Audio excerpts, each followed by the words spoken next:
So we were just talking about connections, and this is the final of that conversation. It's just very important to have connections. You know, as much as I love my family, as much as I love my people, as much as I love my daughters and my sons and my bonuses, I love God. Amen. And that is the Amen. connection. That is the hedge of protection. That is the truest of truest. So the main point and the main reason for this conversation is to just remind us that nothing in this world should separate us from who has created us. Amen. Nothing in this world should.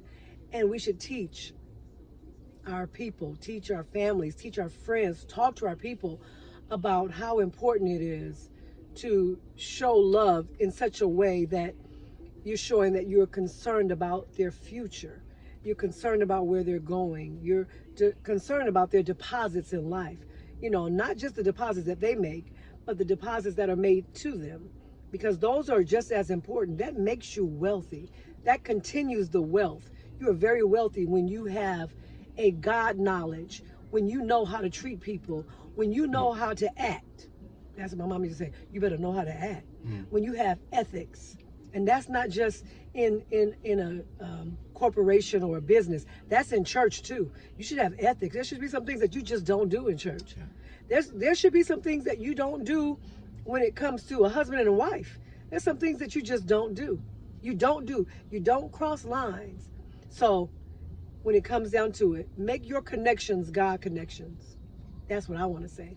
And Amen. you can finalize it. It's I'll do my best to finalize it. It's one of those topics that could go on and on and on as long as there are people in the earth. We have to do better with our connections. I can speak for myself and say I have connected myself to people when I should not have. And that became one of those situations of leachism. I put it that way. That's a good one. Leachism, where either I or the other person was just sucking life out of that person. I even saw a picture, a National Geographic picture, of a dying fig tree that somehow found itself wrapping its branches, allowing its branches to extend to the living fig tree next to it. To do what? To draw life from the living fig tree. But what happened to the other fig tree? The other fig tree died. It gave up its life for the dying fig tree. Right. It's not supposed to be that way with human beings. No. Renita and I, we give life and we receive life from each other. We're not just sitting up here in this marriage and only one is sucking life while the other dies. No, we give and we receive. And that is the purpose of life relationships, generally speaking. If you find yourself dying and yet you're in a relationship, that relationship is leachism. Spell it. Sorry.